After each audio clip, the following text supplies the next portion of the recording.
Good afternoon, ladies and gentlemen. You have tuned into the Rebel News live stream panel discussion on this, a Friday, March 20th, 2026. I'm David Menzies, and my co-host from somewhere in northern Alberta, well, that would be the sensational Sheila Gunn Reid. How you doing there, Sheila? I'm doing great. I'm a little hoarse today. I still have that stupid cold that just won't go away, but I was at Midget Warriors Wrestling last night. I was so jealous. I know. I knew you would be. That's why I sent you those photos of me in the luchador mask. And I'm just a little hoarse, but I'll get over it. And I'm excited to be here on a Friday. I'm not normally hosting the live stream on the Friday, so it'll be fun. Well, thank you for coming to the table when you're in a less than 100% condition. Sheila, I really appreciate that. And for the first time ever, we have an extra special guest. She would be Brittany Foote, conservative political commentator all the way from Vancouver Island. And I was schooled off air that Vancouver Island isn't where actual Vancouver is. That's Vancouver, Did BC, you not know to be that? confused. You know how many Vancouvers there are, Sheila? Yeah, there's one in Washington too, but I can't believe you didn't know that. God, you're so Toronto-centric. Anyway, before we bring Brittany on, Yes. I'll tell everybody how they can get involved in the show. Right. Yes. So if you're watching us on Rumble, that's a great free speech platform. If you want to support the work that we do while we give you your say, you can leave a Rumble rant. That's the paid chat over there. If it's over the $5 US cutoff, it's mandatory that we read it on air. If it's under that, we'll do our very best, time permitting, to get to it. If you want to watch us on YouTube, where we are rapidly approaching 2 million subscribers. So if you're not subscribed, subscribe now. Let's get there. Same rules apply, but their paid chat is called a super chat. And if you would like to leave a paid comment, let's say you missed the live version of the show because you're gainfully employed or whatever, you still have a job in this terrible economy, you can leave a paid comment called a super thanks. And every little bit helps. We ask you for this because we'll never take a penny from the government to do the work that we do. How could we politically contaminate our work in such a way? So those are the rules of the show. David, let's bring on our guest. Said earlier, it is Brittany Foote, conservative political commentator. Hello. Hi, Brittany. How you doing, Brittany? Great. Thank you. Thank you so much for having me. Well, it's a pleasure. I first met you at the Rebel News Christmas party, and I'm so happy to make your acquaintance virtually yet again.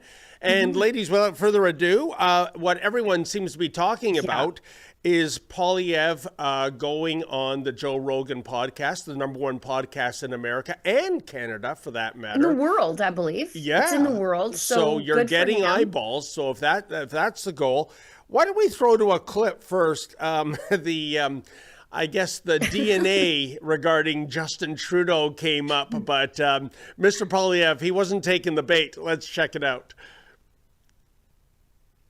As I read a biography on Fidel Castro, and then I read Justin's some more. dad. No, not Justin's dad. Right? No. His dad was Pierre. His dad was Pierre. I had issues with Pierre Trudeau too. It because is a great conspiracy theory, though.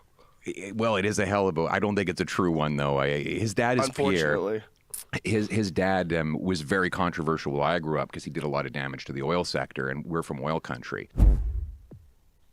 So, well, Brittany, since you are a conservative political commentator, let's start with that. Full disclosure, ladies, I did not see the entire, I think it was 2.5 hours. I haven't watched it yet either. I'm saving it. I'm saving it for when I'm out on a very long run. So, all of it I've seen is the clips that are out there. But I have seen excerpts, and I'll tell you, Brittany, what I took away, and I want to hear what you have to say. This was almost like the rebranding of Pierre Poilievre. I think of that marketing slogan, remember, the softer side of Sears, or from GM, not your father's Oldsmobile. So it is like a kinder, gentler leader of the Conservative Party. Here's the thing, is this winning new support for Pierre Poilievre, or does it ultimately alienate some of his base?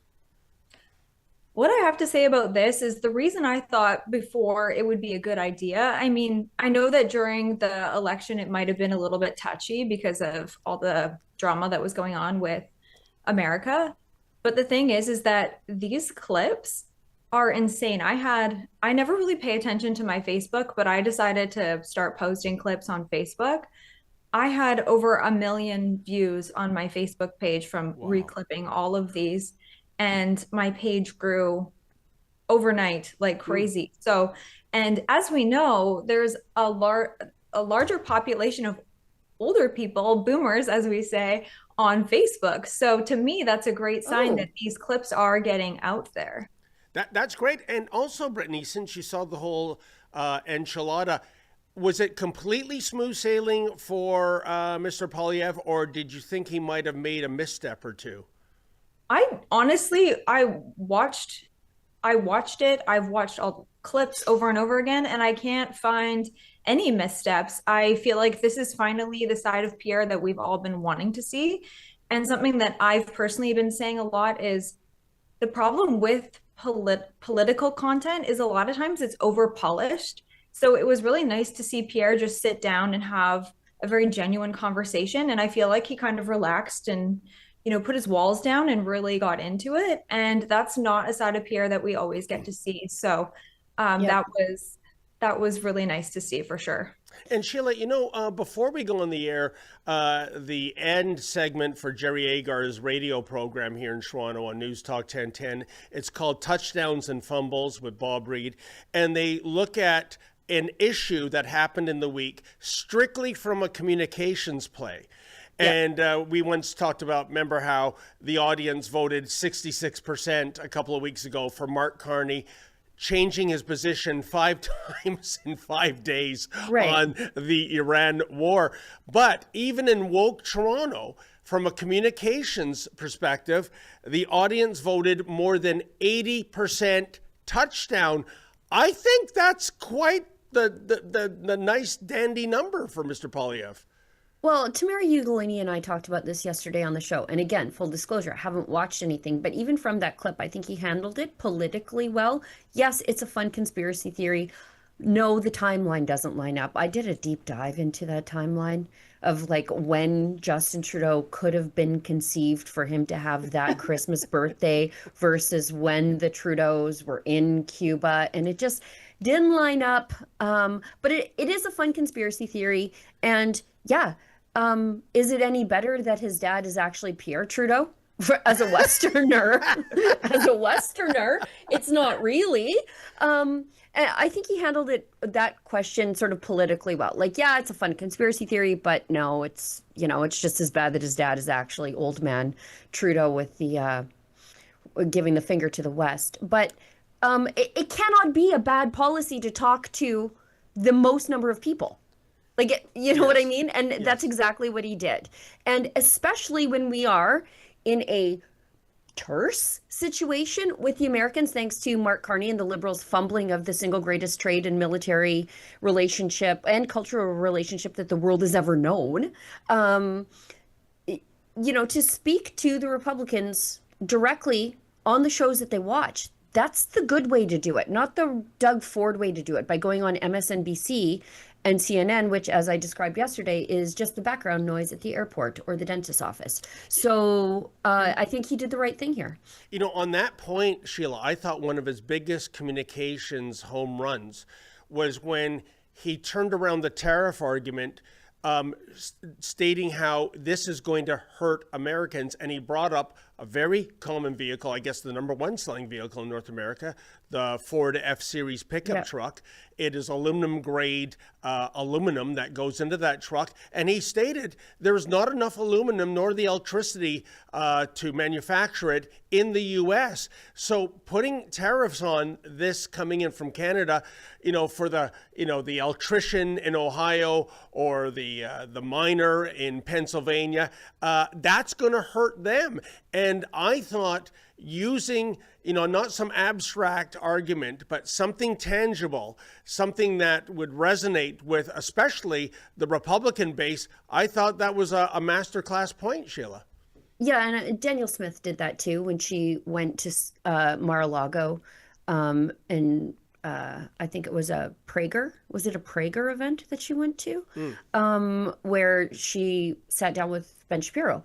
And, she made the case that the tariffs hurt us on both sides. And we have this fully integrated economy, and we have to figure out a way to move forward. It's just sad that the Liberals have no interest in it. But if we continue to spend time on this opening clip, we're never going to get to the ones that I really want to comment on, because my fellow Alberta separatists are sort of prickled. But as a Western separatist, what did you expect him to say? Okay, anyway, we'll get to that in a second. We've got another one about Poilievre talking about Canada's immigration.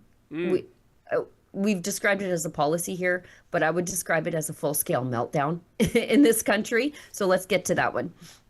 What do you mean by pretending to be a refugee? How are they doing this? They're not actually endangered in their home country. So they've come to be declared themselves as students, and then wanting to stay, declaring a refugee status. Oh, and this is common? Yeah, it happens. It happens, and they just want to have a better life. So I don't begrudge them as people, but we can't spend money on enhanced social services, advanced programs that we as Canadians don't get for people who are not paying into. So you're not opposed to them being there. You're opposed to them getting. Canadian welfare. I'm opposed to them. If they're not real refugees, they shouldn't be brought in as refugees. I think we have to distinguish between those people who are actually in danger in their home country, which is the definition of a refugee, and someone who just wants to come in excess of their proper immigration stream. Is this that common that it's actually affecting our economy? Right now it's a challenge because we had a big number of international students and temporary foreign workers that came in very large numbers in like 2 or 3 years. We were bringing in about 1 million people a year, which in America's terms would be 10 million, like just if you're doing per capita. And it really caused a housing shortage, like some places where you have 26 of these students living in one basement. So we're trying to unwind that now. And how do you do that? Well, when their work permit and their visitor visa runs out, then we have to encourage them to head back lawfully. Right. But you don't want to do it ICE style. No, I don't think we need to do that. I do. I just think we have to be orderly and lawful about it. And is that supported by the Canadian people? Yes, because we're a very welcoming country. We're a nation of immigrants, but we're also a nation of laws. And there's a general consensus, like across the spectrum in Canada, that the population growth was too fast for like 4 or 5 years, and so we're trying to unwind that now. Okay, yeah. I've got a couple of things that I've been writing down. I wish he was a little harder there. Like when he said we wouldn't want to do it ICE style. Why not? I do. And why not? I don't want to encourage them to leave. I want to escort them to the airport. I want to be that lady escorting them to the airport because they overstay their student visas. I would like to have seen, like he's right on all the points there, but I would like to have seen more data in what he was saying there. He could have hammered youth unemployment for Canadian youth there. This temporary foreign workers are destroying the job market for Canadian youth. I would love to have him say, when Joe Rogan said, is this supported by the Canadian people? Yes, it is across all parties, actually, when you poll Canadians and then when you ask them to identify like what party they vote for, it is the overwhelming majority. When you tell people the immigration numbers, Liberals and NDPers overwhelmingly support lowering those immigration targets. And that's a thing. So my only problem with everything that I saw there is, I don't want to encourage them to leave. We've tried that. We have to take them to the airport, and I just would have liked to have seen more data, that's all. No, you're 100% right. And Brittany, I mean, to Sheila's point, the death of the summer job, the death of the part-time job for students, that were actually born here. I mean, I think what says it all is when our largest coffee shop earns the dubious nickname Sing Hortons. What does that tell you? But, what is fascinating is that, we have covered on several occasions, that they always take place in Brampton, international students and temporary foreign workers who don't seem to understand the dictionary definition of temporary, having demonstrations aided and abetted by public sector unions, if you can imagine, such as CUPE. And the narrative, I think, is appalling, calling no one is illegal on stolen land. Canada is a nation full of haters and racists. Geez, Brittany, I mean, maybe I'm a dum-dum here, but I don't want to move to a nation of stolen land populated by haters and racists. This, to me, is outrageous. I don't think any other country would put up with this kind of nonsense. But as I said, you have public sector unions helping to organize these people. I'm with Sheila. I think Pierre Poilievre should have said, no, we're going to escort you right to the airport, even if it is ice style. And talk about perfect synergy. There's a company in Brampton that makes vehicles for ice. There you go, free delivery. I'll drive the school bus. I'll get my school bus license to drive them to the airport. I will. I'll go to their door. I'll pick them up. We'll go to the airport. I'll even put snacks in the bus, whatever it takes. I think the part about the immigration that bothers me the most is the fact that people used to come here and take on Canadian values, and we're not seeing that anymore. And that's the part for me that is the most upsetting, is we're a country that's based on Christian values, and we're not seeing that now anymore for people that come here. They want to change our culture, and that's just not. You come to Canada to have a better life and to take on the values of the country that you're joining. The whole reason you want to come to Canada is because of that. So that's the part, I think, with immigration that's really bothering me, because we all have family that have come here years ago and they were excited to, join Canada and build this great nation. And now it's, Canada's horrible and death to Canada. It just doesn't make sense to me. It's amazing. And, Brittany, a quick anecdote. On Wednesday, I was out in Scarborough. I went to Princess Auto to buy wiper blades. And, I always take off my hat when I'm just, doing my personal business. I have this idiotic idea that if I just wear a baseball cap, nobody will recognize me, but they still recognize me. And a guy from Sri Lanka came up to be a huge fan of Rebel News. And he said he moved to Canada legally in the 90s. And he said, this country is being destroyed. So this idea that it's some kind of white bigotry, no, I keep meeting visible minorities who moved here in yesterdecade. And let's face it, I think after the past 11 years now, almost of Carney, Trudeau, Liberal rule, this isn't the same country anymore. Mm-hmm. When I was actually in Toronto visiting you guys, I had many conversations in Ubers about that exact thing. Is, I came here this many years ago and I wanted to take on Canadian values, and now these people are coming in and they're changing everything. But what's really interesting about that is a lot of those people had all of these complaints that they made, and they were speaking very conservatively, and then turn around and tell me that they like Mark Carney. So it doesn't really make any sense. Yeah, there's a bit of cognitive dissonance there, isn't there? It's like, I don't get you like that. Mark Carney, but he's the guy doing this. He's the reason it's horrible. And Poilievre is right there that you cannot claim refugee status from the world's largest democracy of India. Like, yes, I get it. Canada is nicer than India. for now. But you're not, just because we're nicer and you like it here, and of course you want to live here, it doesn't mean you can. Sorry. Let's go to the thing that I really want to talk about this, because again, my Western separatist friends are mad about this, but Poilievre wants to be the Prime Minister of all of Canada. So he cannot agree with us, at least publicly.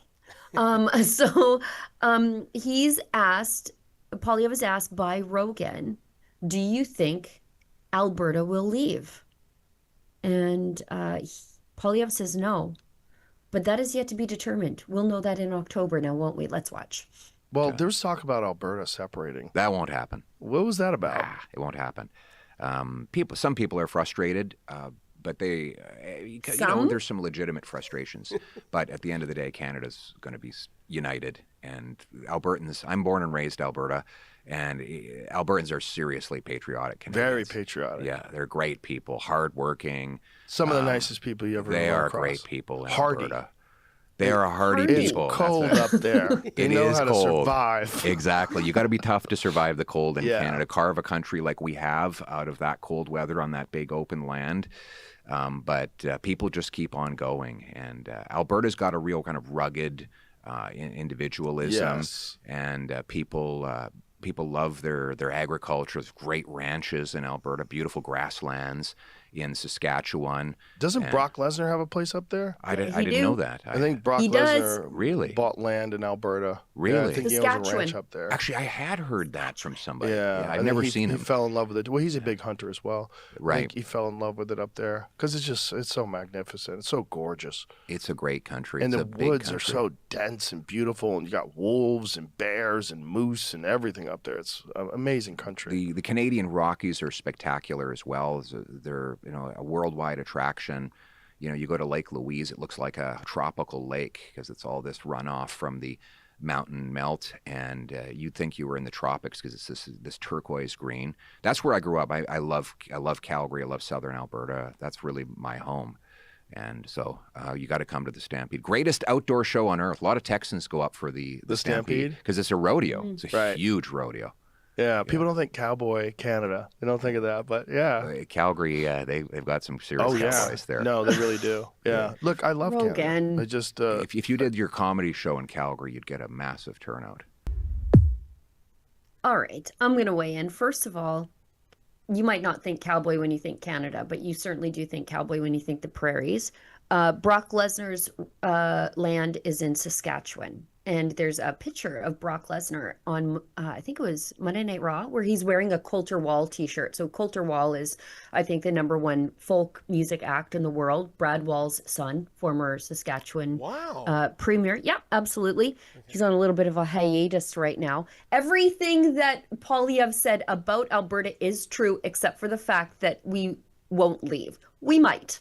We might. I'm optimistic. Not some people have grievances. Most people have grievances, and we're going to resolve them at the ballot box on referendum day. But you can tell he genuinely loves this place. I wish he had sort of hinted at that is something for the people of Alberta to decide, which is a very Daniel Smith approach. But you guys, he's trying to be the prime minister. What do you want him to say? What do you want him to say? It's very clear he loves Alberta. He understands us. He's from here. He could write a tourism ad for us, but he's trying to be the prime minister. So he can't be a separatist, you guys. Calm down. And Sheila and Brittany, let's cut to the chase, shall we? Who has the most skin in the game in terms of Alberta leaving?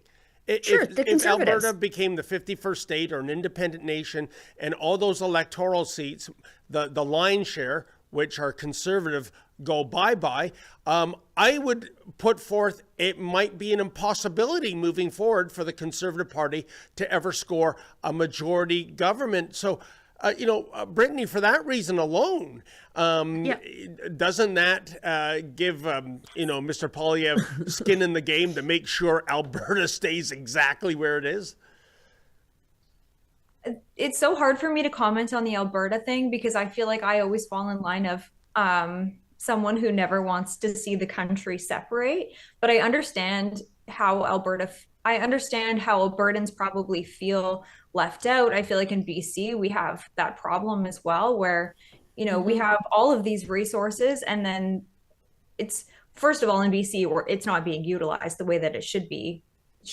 Our resource sector is completely closed off, but you have this province who's basically funding the whole entire country, and they're just getting the short end of the stick. So I can fully sympathize why Albertans feel the way that they feel.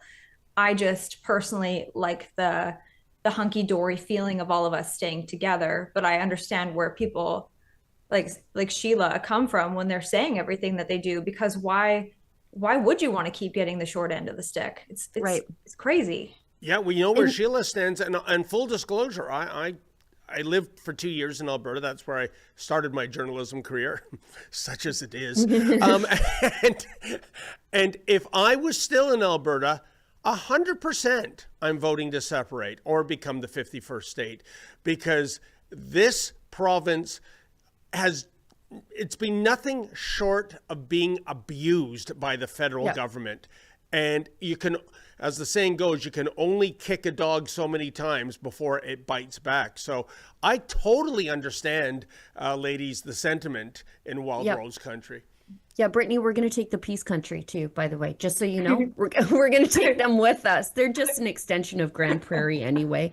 And he is right when he say we are patriotic. We are very patriotic for a Canada that doesn't exist anymore outside of Alberta, a place where you can make a living through hard work with your back and your hands, and maybe buy a house and live a bit of the Canadian dream. Yep. Our way of insulating ourselves from the carnage in the rest of this country and to hang on to a semblance of Canadian values for us is to do it from outside of Canada on our own. And Sheila, correct me if I'm wrong, because you're a born and bred Albertan, but when I was in Alberta, my takeaway after 2 years was that this was easily the most American-like. 100%. Yes, okay. That's the vibe I got. Texas North. Yeah, we're Texas North. If I had to pin down Saskatchewan, they're probably Oklahoma. Yeah. Smaller oil and gas sector than us, the way Oklahoma is to Texas, ranching. But we have more other resources, like on the prairies that are underutilized: potash, uranium, lumber, and we're just completely hobbled by federal legislation. And so how do we get around that? Well, we disconnect from the Federation and unleash our potential.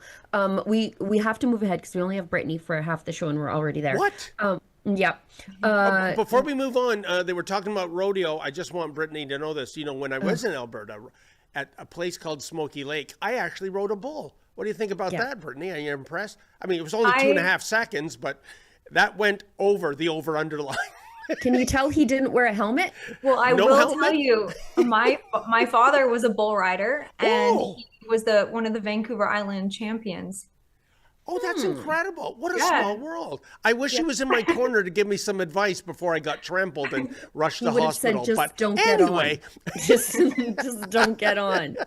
Don't get on. Rodeo season sort of starts this weekend, too, so that's very exciting. Yep. It's going to be a long haul for me. Okay, we've got Joe Rogan asking Poilievre about Trump's teasing 51st state comments, because we all know Trump doesn't want Toronto or Montreal. Why would he? We don't want them. That's why we want to leave. Anyway, let's watch. There's a narrative in America, and the narrative is that you were about to win and your party was about to win, but then Trump came along and said he was going to turn Canada into the 51st state, and everybody went crazy. Is that accurate? I wouldn't say they went crazy. I mean, it was. They got very upset. They should be upset, though. I mean, it's a crazy thing to say. It is a crazy thing to say. Canada's not for sale. We're never going to be the 51st state. We love Americans as neighbors and friends, but we want to be uniquely and we want to be sovereign as Canadians. It's our country. It's where we grow up. You're a patriot as an American. I'm a patriot as a Canadian. It's where my grandfather arrived. It's where our collective ancestors put on military uniforms and sailed to fight wars. It's where our grandkids are going to live. We're very proudly Canadian. So we're never going to be the 51st state. And I just wish he'd knock that shit off so that we can get back to talking about the things that we can do as two separate but two separate countries that are actually friends. Did that really have that much of an effect up there? Like, did Yes, people take it him did. seriously? It did. I think at first everyone thought it was a joke. Because we've always had these jokes like, one day we're going to take over Vermont and Detroit should be part of Canada and all that Well, stuff. we don't want Detroit. But then he kept saying it and saying it. And, it became a lot of people got upset about it. And I think understandably so. Understandably, yeah. I mean, it's a crazy thing to say. It is a crazy thing to say. I talked to him on the phone about it. It was like so funny. He's like, at first I was joking, but then people were like, it's a good idea. Like, that's not a good idea. Nobody's saying that. I can assure him of that.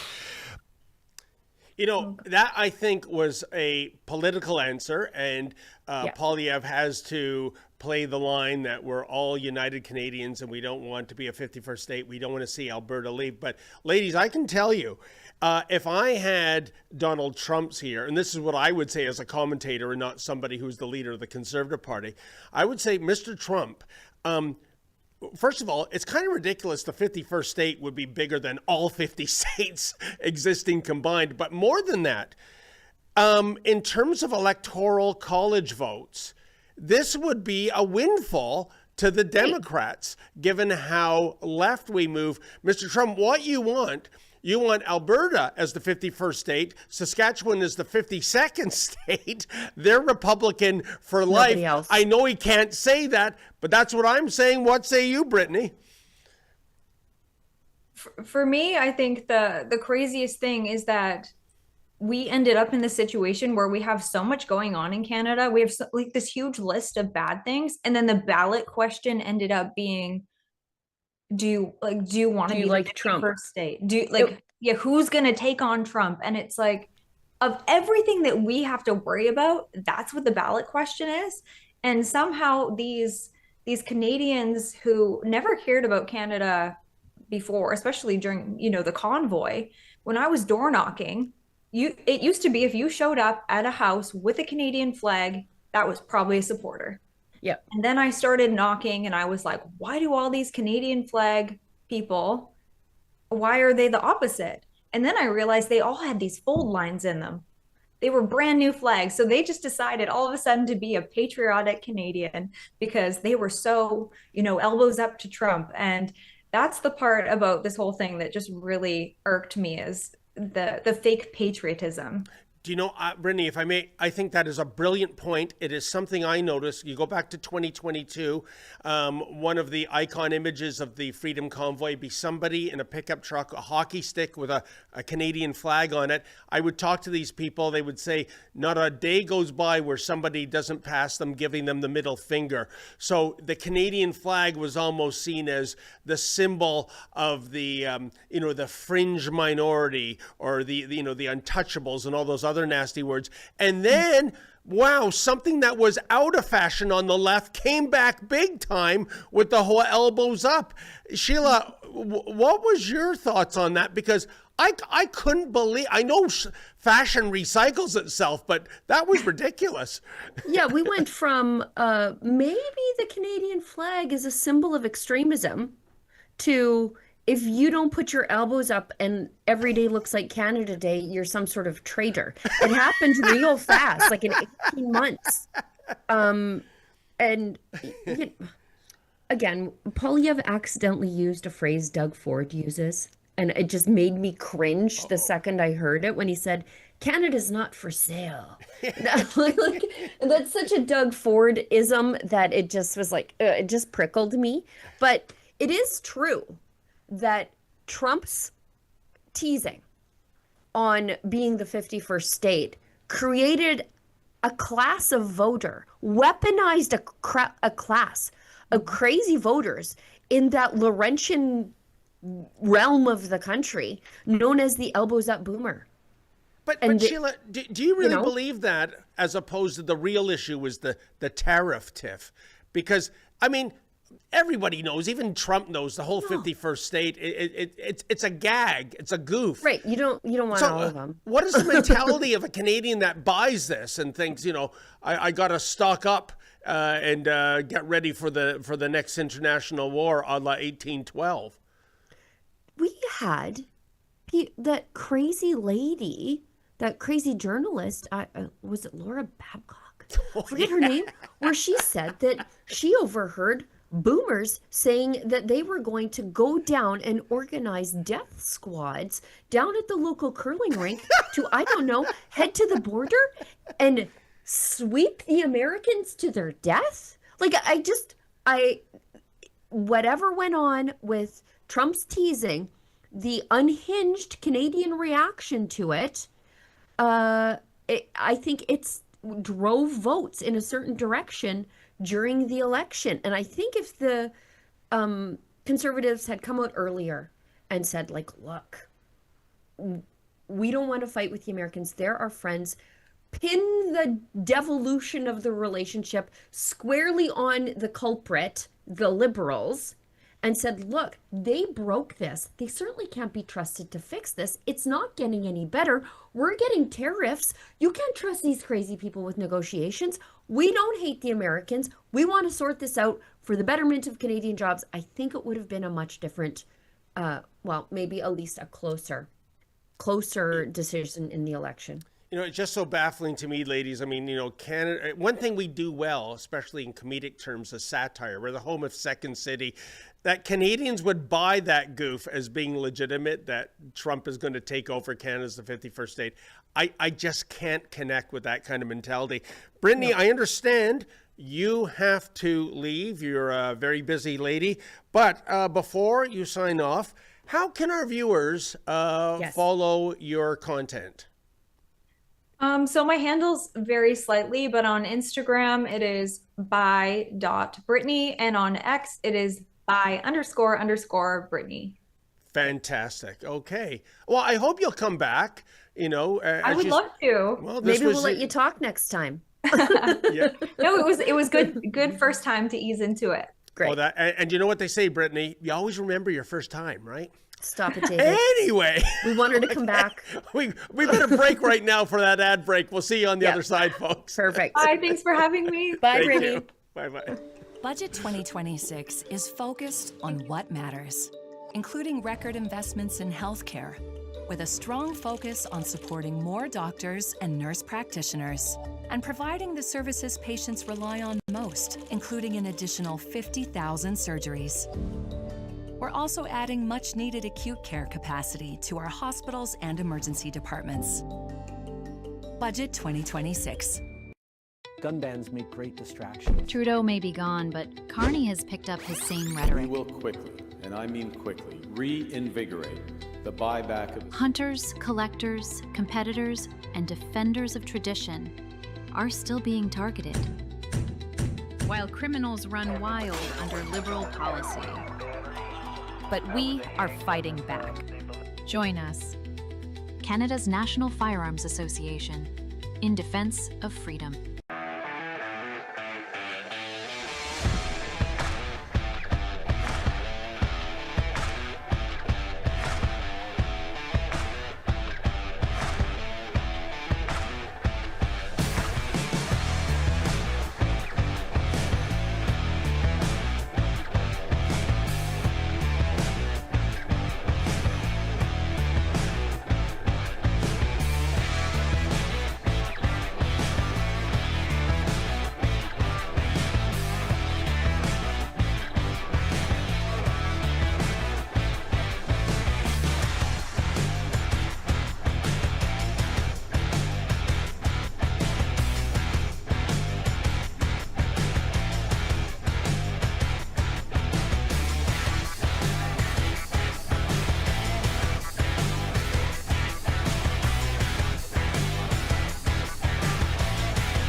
All right, we've got a message from our friends at Rumble Wallet. We must pay the bills around here. As you know, we don't take any money from the government, so we got to get it somewhere. So this is from our friends at Rumble Wallet. They can freeze your accounts, shut off your cards, lock you out of your money overnight. Banks don't protect you, they control you. That's why real financial freedom starts with ownership. Introducing Rumble Wallet, a non-custodial wallet built for people who refuse to give up control. With Rumble Wallet, you don't just buy digital currency like Bitcoin and Tether. You can own Tether Gold, real gold on the blockchain. Through Tether Gold, you get direct ownership of physical gold bars, each one fully allocated, verifiable by serial number, purity, and weight. This isn't paper gold. This isn't an IOU. This is real gold without bank faults, storage fees, or gatekeepers. You can buy, sell, or move it 24 hours a day, 7 days a week, even when traditional gold markets are closed. And if you want, Tether Gold can be redeemed for physical gold. That's power. And when you support creators on Rumble, you can tip them directly using Rumble Wallet, peer-to-peer and outside the banking system. No permissions, no middlemen, no cancel button. This wallet is yours forever. All right. David, do we want to go finish up the Poilievre Rogan clips or just jump into Do you know the what? I second? think we're Roganed out, and maybe Okay. we should just advise, because we don't have that much time, Sheila. Yep. And They can find them on our socials. All those clips are from our social media. So if you are watching or subscribed to Rebel News on X, all of those clips are there. But I will say this in closing. I think it was a victory for Poilievre. He probably should Absolutely. have done this podcast with Rogan last year when he had an opportunity to. And now I want to take the liberty of extending the invitation for Mr. Poilievre to come into Rebel News, sit down with Ezra Levent, and not for 2.5 hours. We'll take 45 minutes. How about that? What do you have to lose? That's what I say. No, you can come right to my house. You can come into my little studio under the stairs. Yep. All right. This is comically ridiculous, this next story. Canada and allies are ready to help unblock the Strait of Hormuz as oil prices spike. What are we going to do? Throw tampons at the Iranians? Like what are we going to do? With what? As one might say, with what army? What are we going to do here? You nailed it, Sheila. And also, the direct quote is, quote, contribute to appropriate efforts, end quote, to resume safe passage. What's the definition of appropriate? What does that mean? Sending a cruise ship out there loaded with Timbits and coffee. Box of tampons? Yeah, exactly. I mean, always the devil is in the details. And by my count, this is what, the 6th policy change by the Carney Liberals. But, I guess people have stopped counting. Do you know what they could actually have done to deal with oil prices? Oh, I know. It's in your province. Let us drill the oil. Let us put it in a pipeline. Yep. Let us build a pipeline. Let us do all the things that we're already doing without the constraints of the production cap, the anti-tanker law, the anti-pipeline law. Let us do all of those things, and we wouldn't have to worry about these things. We are the solution, but instead we're the problem. But Sheila, I thought that was a fait accompli. You have that memorandum of understanding, don't you? Right. I also have beachfront property for sale in Saskatoon. But anyways. Oh, by the way, did you see? Sorry, this is not even on the list of things, but I just loved it because I love a good sour joy from an environmentalist. David Suzuki was the other day lamenting the fact that the environmentalists lost. It's real tough to say that the environmental, I love that he's lamenting that they lost because they don't have their carbon tax anymore. It's just moved upstream, blah, blah, blah, blah, blah.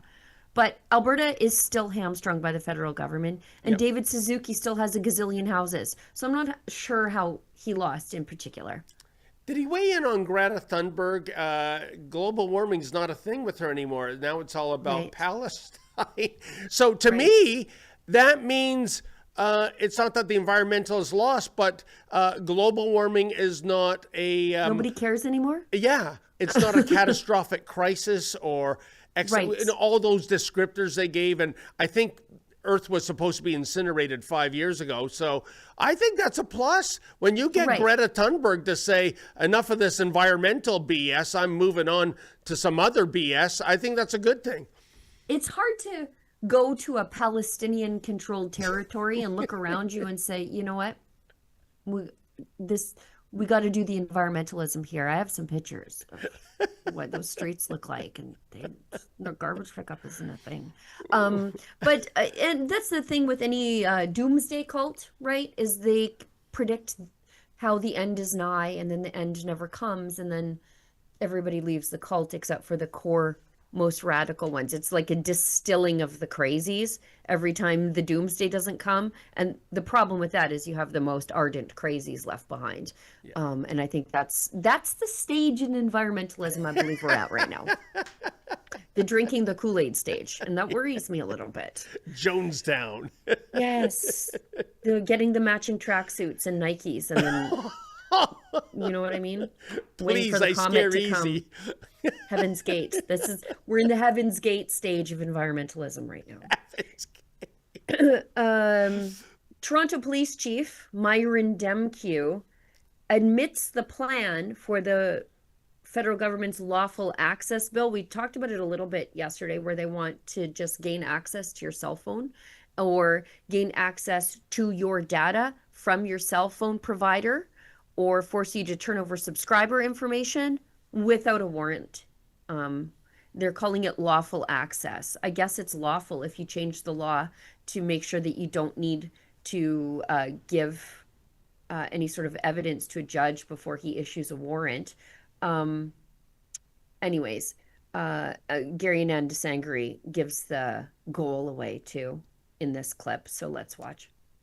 It is a pleasure to host you and Minister of Public Safety, Gary Nandasangri, to discuss Bill C-22 today. In many ways, new technology and new ways of communicating have made lives easier.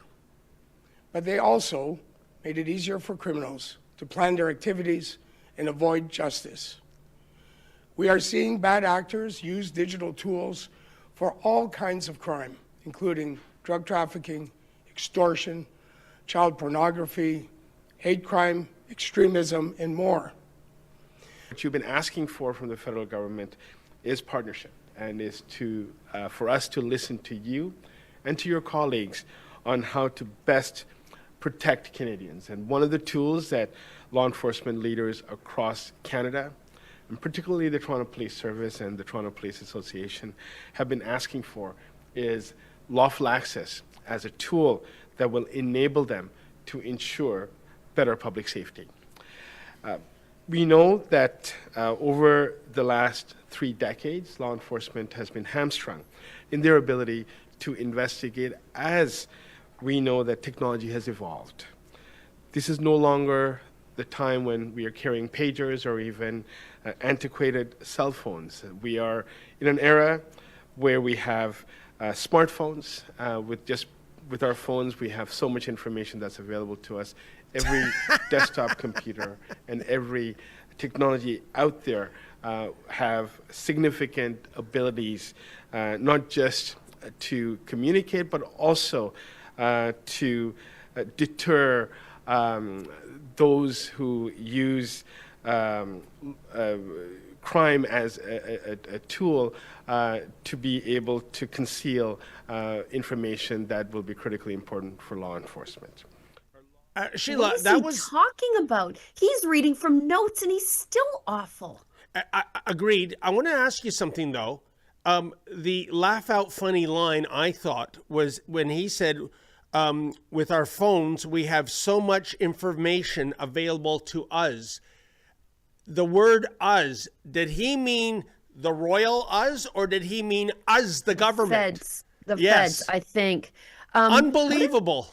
What an Orwellian thing to call this piece of legislation lawful access, because what it really is warrantless access. And they say they're hamstrung by what? The Charter of Rights and Freedoms?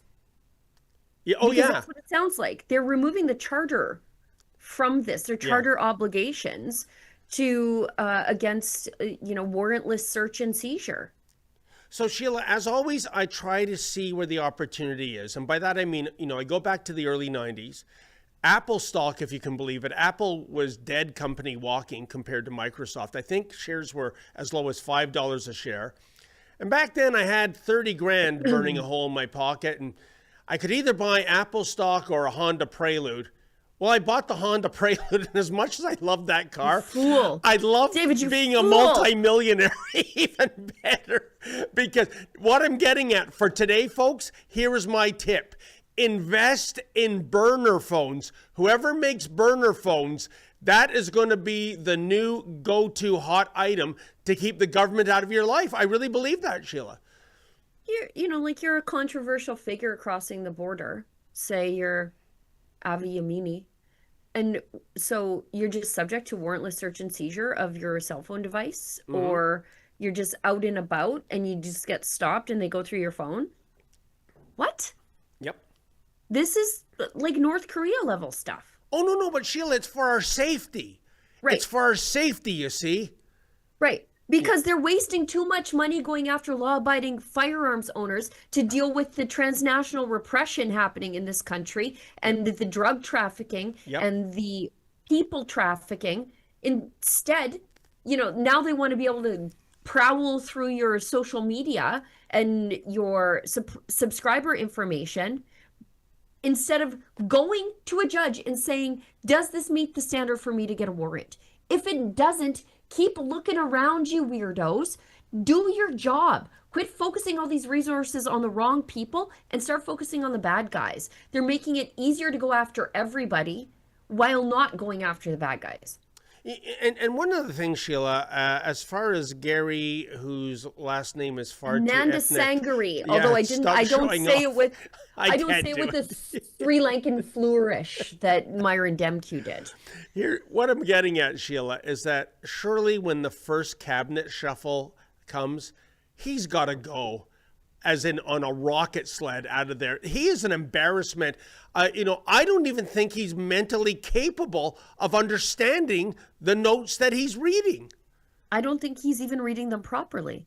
Like that last line that he said was like something about people using crimes to do something else. And it's like, no, I think you flipped that sentence around. They're using, digital data to commit crimes, not the other way around. Like he can't even handle the prepared notes in front of him. He never knows his files. He got up and did that press conference without even understanding the nature of the law in front of him. It's the same when he does a gun grab announcement. He has absolutely no clue. He gets his butt handed to him in the House of Commons all the time on how he doesn't know anything about the firearms laws, and yet he's the chief gun grabber saying that we're not following them. He has never taken the PAL course, our PAL course, doesn't know that we already have red flag laws in existence.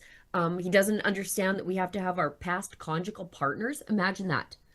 Interviewed before we can renew our gun licenses. Unbelievable. That's crazy. And if you're in a bad divorce, your ex can just weaponize that system to have your guns grabbed by the state out of spite. We already have that. He doesn't have a clue. And yet he's the chief gun grabber. He knows the laws, you guys. Yeah, I didn't understand that criminal's comment either, Sheila. I was almost expecting him to follow up with, folks, you notice how so many criminals gravitate towards banks. That's because that's where the money is, Gary. Yeah.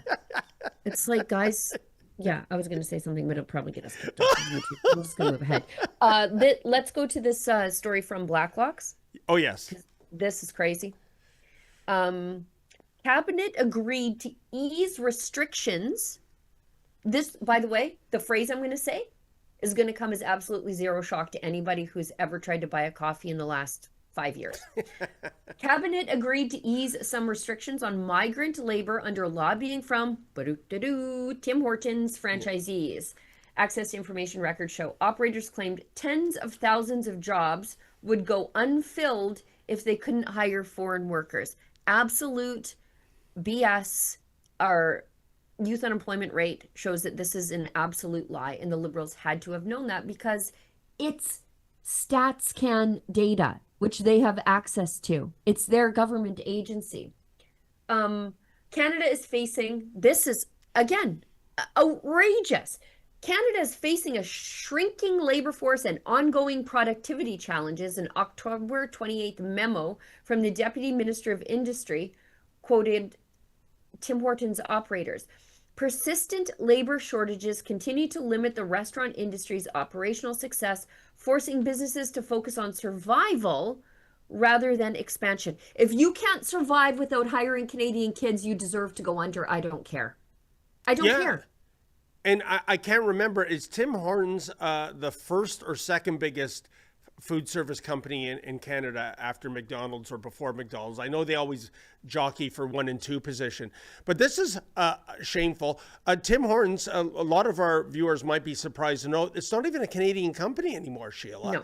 You know, it's a complicated tax scheme. It's a Brazilian company, but they're headquartered in Toronto, and they have other brands under their portfolio like Firehouse Subs and Popeyes.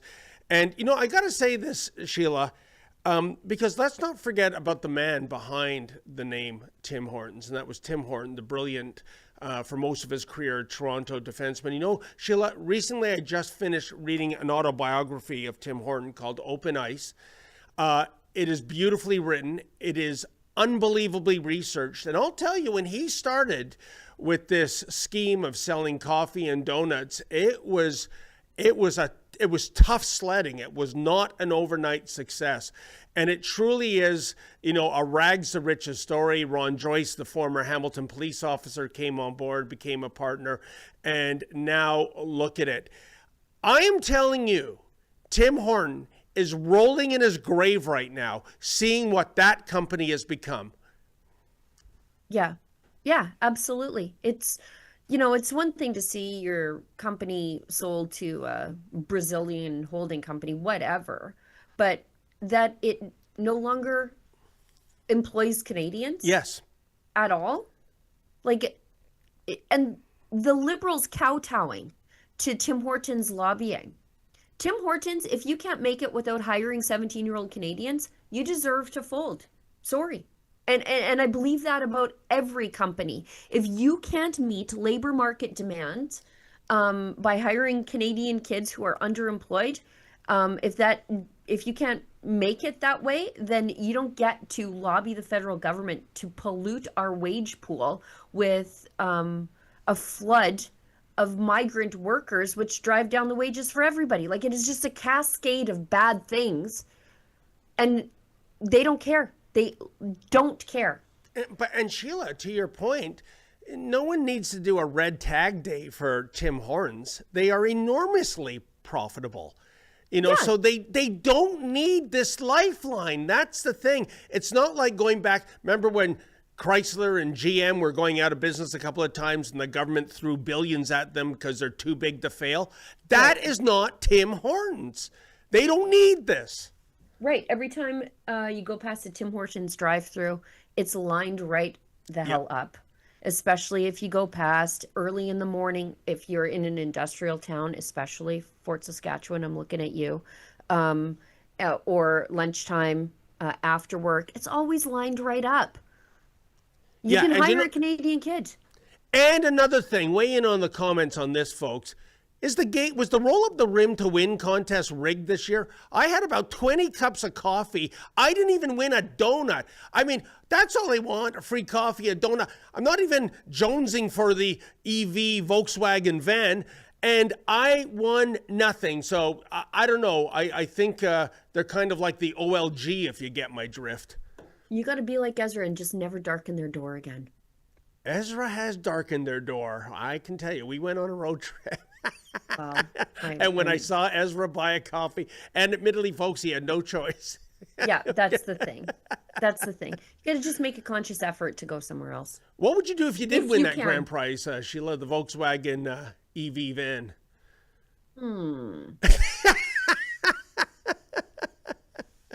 I would sell it, probably, pretty quick for like a diesel. Even though diesel's like $2 a liter right now. My God. Unbelievable. It's crazy. My daughter drives a diesel Jeep and she's just like, Mom, this is terrible. But anyway. She's getting better gas mileage than a gas Jeep. Oh, she sure is. And longer life in her motor that the diesel Benz motor lasts forever. Anyways, this is not car talk. We've got one more We clip. should have car talk. Yeah, we could. Weigh in on the comments, folks, if you want to see Rebel News have a car talk. We could have car talk. David likes cars. I like cars. There you go. Okay, one last clip from Poilievre. I know this has been a very Poilievre heavy show. Sure. But look at this is a melting of the iceberg of this like anti-Americanism, and I'm so pleased to see it. Poilievre warns China's unchecked rise is a major threat to Canada and the United States, and he is backing Trump's protective measures against the regime, which is a stick in the eye to Carney, because Carney is melting the relationship the other way towards China. So let's watch. You know, as President Kennedy said, President Kennedy addressed our parliament, and he said, geography made us neighbors.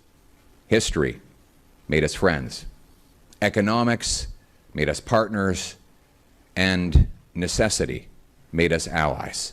Those whom nature hath so joined together, let no man put asunder. So what has then gone wrong if the relationship is so solid and practical? Well, I think we have to go backwards in time to see how we got here. Just 10 years after the power of Western capitalism had buried rusted-out Soviet communism, we provided a new opening for an authoritarian powerhouse to quietly and rapidly sneak up on us.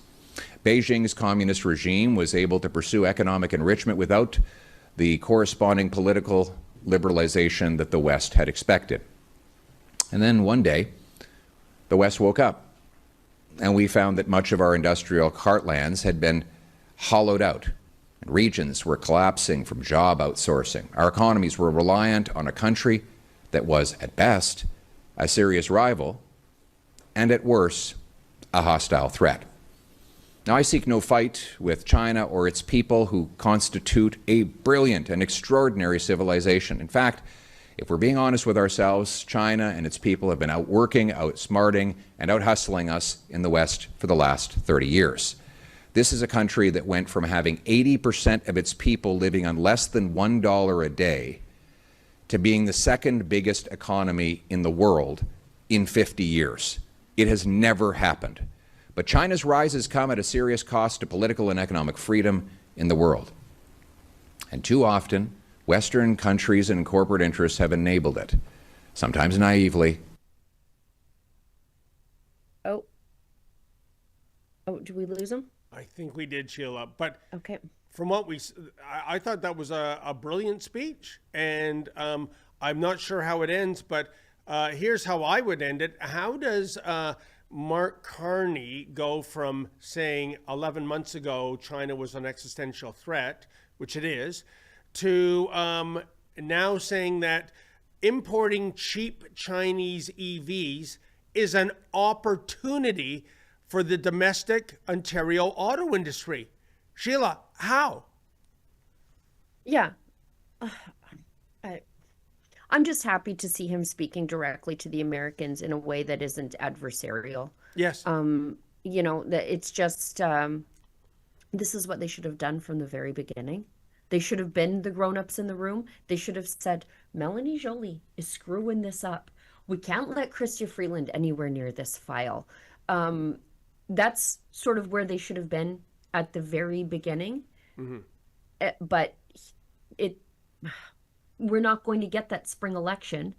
So, no. I mean, this is a little too late, I guess. Yeah. Well, 2029 will be here before you know it. And that's the Won't thing. be my problem, brother. You're that confident, are you?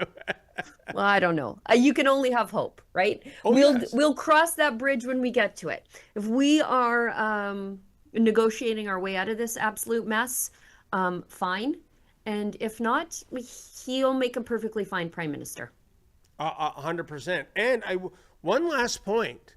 In terms of Poilievre going on the Rogan podcast, I was monitoring talk radio this morning, and I'm telling you, Sheila, even those commentators left of center was saying touchdown.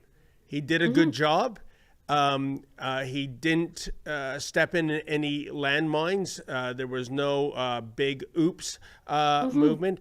And, you know, again, going back to what seems to be the new strategy, the softer side of Sears, the softer side of Poilievre, he didn't take the bait by making jokes about Justin Trudeau's real father being Fidel Castro. He didn't speak for the Prime Minister, saying, I'm not going to do that on foreign soil. So even if you're not a Poilievre supporter, he got kudos for the way he played that interview. I think that's a home run, Sheila. Completely. And it is something that the Liberals would never do. Like, you have to be brave to go on to Rogan. Oh, yeah. Because he's going to say crazy things sometimes. And it's like going on with Alex Jones. I've been on the air with Alex Jones. Sometimes you have to, like, he can say whatever he wants. It's his show, but you just have to make sure you don't nod along, right? Like, you have to make sure that you get your view on the record too, in a way that doesn't come off as confrontational or adversarial, right? And I think he threaded that needle perfectly fine. I know some of my separatist friends are a little bit irked, but guys, he's not leading us. Nobody is. We're doing this ourselves. So don't look to politicians to agree with you or help you. They're the problem. Always, not the solution. But Sheila, your separatist friends, I mean, what do they expect him to say? He's the leader of a federal party. Exactly. And Alberta is key to any kind of majority that the Conservatives would hope to win. Oh, like, that would be political suicide to endorse the separatist movement for Poilievre. For sure. And that's the point I make at one point in that little book behind your head there. Called Independence Blueprint, what Alberta can learn from Quebec. And I do make the point that at some point in this process, and we're getting closer and closer to it, people we consider our friends will suddenly become our enemies just because of the electoral layout in this country. And we should not take it seriously. It's about survival for everybody involved. Sheila, full disclosure, I preferred your other book, The Case for Confederation. Yeah, it's empty. But I put lines in it so that people could use it as a notebook. So I priced it as a notebook, and I put lines in it so it's more useful for Albertans than Confederation. And she's not joking, folks, because when I first saw that, I went, what? Sheila's playing both sides of the aisle then? Then I crack open The Case for It's just a line notebook. There's not one word of text. Right, because there's no case for Confederation, at least not for Albertans. It's so funny because at our book signing events, and that book is sitting there too, and someone will grab it and they're ready to just give me the business. Like, just like, Sheila, I thought you were I thought you were a realist. I thought you knew things about the issue. And I'm like, buddy, just open it. Just pump your bunions and just open the book. And then it's like a big joke. And then it's like, I gotcha. No, that now you better was buy a the book. joke. That was a 4D chess version of a joke, because you got me when I first saw it. But Sheila, I know we're after 2:00 Eastern Standard Time. I know we have some super chats, right? We've got quite a few, guys. Thank you very much. Okay. So Sasquatch Chronicles says, gives us $19.99, super generous on a Friday. Pierre says we need free trade. The USA needs to remove these tariffs, but he never says Canada needs to remove their tariffs. If tariffs were removed by the USA, China would dump their goods in Canada to avoid tariffs. And actually, VP Vance mentioned that the other day. He was giving a talk. Somebody asked him about the tariffs on Canada, and he pointed to not wanting Mexico and Canada to be the workaround for China to get their goods into Canada. So he's avoiding dumping. All right. Do gives us $20 and says, well, Pierre only said he didn't want ICE-style deportations just to cut off one of the Liberals' false allegations that Pierre is like Trump. Fair enough.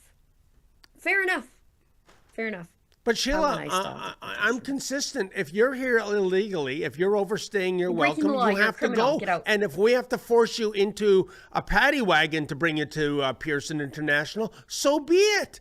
You have no rights as a citizen if you are illegally here. You're a criminal. Exactly. You're a criminal. And so to encourage criminals to follow the law, I think we have to be a little tougher, because we've already been encouraging them to follow the law, and they're just abusing the immigration system and the refugee claimant system. So we're already doing the soft-handed approach. It's time to get the school bus with the chain link windows driven by me, and I'll get you to the airport. Don't worry. And also, Sheila, one last thing about the protest strategy that we see in Brampton, predominantly with Indians, saying that no one is illegal on stolen land. Well, what are you doing here then? I mean, two rights correct a wrong? Sorry. Right. Well, also, if no one's illegal, then I'm perfectly fine to just stay where I'm at, right? Yeah. Right? Like, if no one's illegal, then okay, I'm good. Thank you. Yeah, they haven't Leave me alone. They haven't thought this through at all. They never think their slogans through, right? Like, they just mindlessly chant them. All right. Snowy Roof gives us $5 and says, unless you change the voting system in Canada, which will never happen. That's right. Alberta has absolutely no future in Canada. Yeah, the election's decided before the polls even close out here. Isn't it funny, Sheila, that the very first promise Justin Trudeau broke in 2015, as soon as he was freshly elected, was electoral reform? Because remember, he was, teasing the idea of proportional representation. And but once it worked for him getting into government, the system's just fine as it is. Right. And then when Alberta tries to change things within the confines of the Constitution and Confederation, he just ignores us. Like, we tried to elect our own senators. It's been the convention that the Prime Minister of the day would thus then appoint the senator elected by the people of Alberta. And he just completely ignored it and put a bunch of crazy people into the Senate. But Sheila, there's one way to change the system, and it wouldn't be hard to do, and it's fair and equitable and moral. We have to stop this nonsense of floor crossing. If you step down, you either have to remain as an independent, or it triggers an automatic by-election. Absolutely. And this is what and by the way, folks, that's not a partisan position. You can go back 7 years ago when my MP, Leona Alislav at the time, she crossed the floor to the Liberals, to the Conservatives, and I called her out on that. So I am completely clear on this. Your voters didn't vote you for that other party. All the campaign workers working their butts off to get you elected did not sign up for this. This has to change, and it wouldn't take that much to change it. I guess, Sheila, you have to wonder, though, is there any political will? Certainly not with the Carney Liberals, because what we have seen in the entire history of our country is unprecedented, i.e. a minority government getting a majority government on its way to a majority government via floor crossing. Yeah, it's despicable. And if you want to, I have 2 petitions against these floor crossers. There's one at Fire Idlut. That's the NDPer. Listen to this. I am so disgusted by this that I'm advocating for NDP voters. Me. Yeah. Two books on Rachel Notley sitting over there. I wrote 2 books on how bad the NDP are, but NDP voters deserve proper representation. 100%. So, Lori Idlut crossed the floor. And now, the crookedness just continues with this lady. Bunch of scandals subsequent with sole source contracts to build homes, going to her family or connected people in her family. Then she expensed gifts she bought as an MP, but she bought those gifts from her own company. That's money laundering, sister. Wow. And she's like, I didn't know that was wrong. What? So anyway, you can sign the petition at Fire Idlut. You can also sign the petition at Fire Genereux, Matt Genereux, the Conservative who crossed the floor to the Liberals from his comfortable home on Vancouver Island, even though he represents a riding in Edmonton. Those people deserve a voice too. So you can sign those petitions. It's outrageous behavior. And Sheila, thank you for giving the background of that NDP candidate, because I would say this. She should have been a Liberal from the get-go. That's the point I make in my video. I'm like, maybe she's a perfect Liberal. Maybe she's coming home. Yeah. She's like a spiritual Liberal. All right. Juris Dr. Sosh, $6.99. Most Iranians and ex-Muslims are thankful to Rebel News for being our voice. Free Canada from Islamic death cult, child indoctrination, immigration. Scarlett is doing great work on that. So are you, David. Alex Greer 7700699, and we got an emoji there. And then Do gives us $5 and says, I mean, Trump only did the 51st state joke just to troll Justin Trudeau because he knew Trudeau had such a fragile, overinflated ego. Yeah, True. I believe that's true, but it did create a bizarrely weaponized class of voter called the elbows up boomer. And they got wild, didn't they? And just vicious. It made me laugh. there. And the only other thing that Trump ever did in terms of Canadian politics that made me laugh harder, and I mean it, is when he would refer to Justin Trudeau as the governor, right? Right. I'm still laughing thinking about that, Sheila. Right. Canada is such a big place that it currently, confederation as a country right now is unworkable. Imagine trying to have us as just one lone state. Yeah. We would leave. We would still leave. We would just leave. We'd just secede from the union then too. I think that's it. You can wrap up. All right. Well, Sheila, thank you so much for coming out of your deathbed. Too much wrestling. Yeah, but you are sounding like you're getting better, so that's fantastic. I want to thank everyone for tuning in. A special thank you for all you wonderful, generous donors that gave us some fabulous moolah. That's how we keep the lights on here. As Sheila said, we don't take government funding, and we never will. In the meantime, I want you all to have a fantastic weekend. Be safe, and as always, stay sane. Alberta is at a crossroads. For years, I've heard the frustration. I've felt it too, but frustration doesn't build a country. Preparation does. In my new book, Independence Blueprint, What Alberta Can Learn from Quebec, I break down the hard mechanics of sovereignty, what we can learn from Quebec's 1995 referendum, the research that's already been done, and what would actually come next for a free Alberta. There's the constitutional process, currency, pensions, continuity of services, trade, resource control, Indigenous partnership, and international recognition.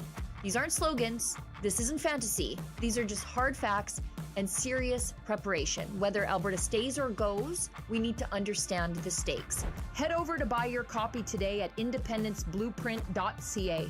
Let's be prepared, because our time is now.